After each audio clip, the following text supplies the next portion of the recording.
So, what truly draws America into World War II is an event that happens in Hawaii where the Japanese crafts attack a military base called Pearl Harbor. Japan was an ally of Germany, and then once Japan invades us, Germany declares war on the United States. So now America has to get involved in Europe and Asia, and it's all kind of a mess. Now, there's quite a cast of characters leading the charge through World War II in Europe. This is President Franklin Roosevelt. Now, he's going to be our president from 1933 in the midst of the Great Depression to 1945, almost the end of World War II.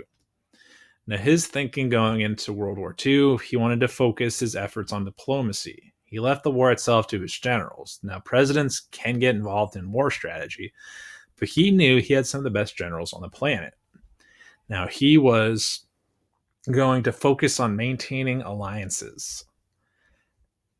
Now, something interesting we should know about President Franklin Roosevelt, he was the longest serving US president. He got elected to 4 terms, but died very early on in his fourth.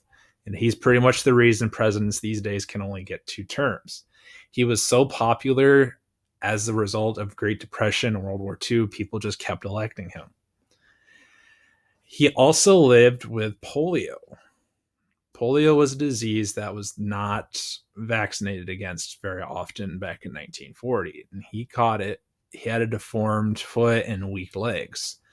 So you're never really going to see a photo of him standing up because to stand up, he had to wear leg braces, which he was kind of ashamed of. He also went around in a wheelchair most of the time. So it's very, very hard to find a photo of him standing. So after Roosevelt dies in 1945, Harry Truman's going to become president. He's going to become infamous for dropping a certain set of bombs on a certain country in the Pacific. Joseph Stalin, he's the leader of the Soviet Union, also formerly known as Russia. There was a communist takeover in the Soviet Union, and we'll get into that in another unit. So the Soviet Union, I had mentioned in a previous video, was originally allied with Germany. His army attacked Germany from the east, while the other allies attacked from the west. They were going to squeeze Germany into submission. Now, after the war was over, he kind of becomes the enemy of the allied countries. This was very much just an alliance of convenience. They had a common enemy in Nazi Germany.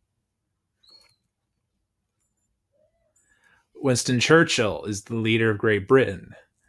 Now, Great Britain was getting bombed day in, day out by the war. He gives famous speeches all over the radio. People rally around him. He's just great at convincing people. When he's not busy chomping cigars, he knew what he was doing.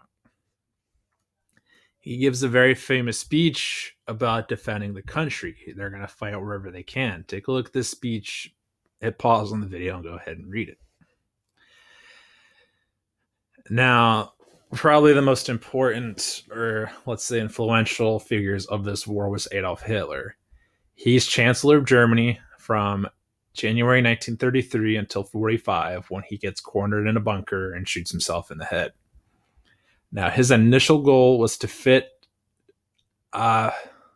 make Europe fit for those with traits he deemed desirable, basically ethnically German.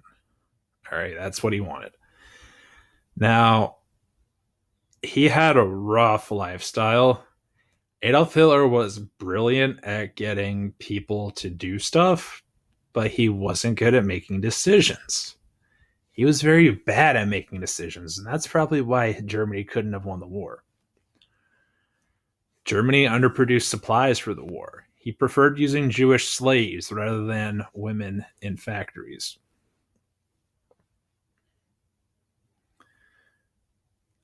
Adolf Hitler was also on drugs most of the time. Most of his high command was on methamphetamine, which was thought at the time to keep them more awake and more strong and more fit. Adolf Hitler left several opportunities to beat the Allies on the table. There were various instances across the war where he had the Allies cornered, but didn't finish them off. And he also betrayed the Soviet Union, which made the war happen to him on two different fronts, which was never going to end well for him. Adolf Hitler was a terrible leader and made some of the dumbest choices in military strategy history.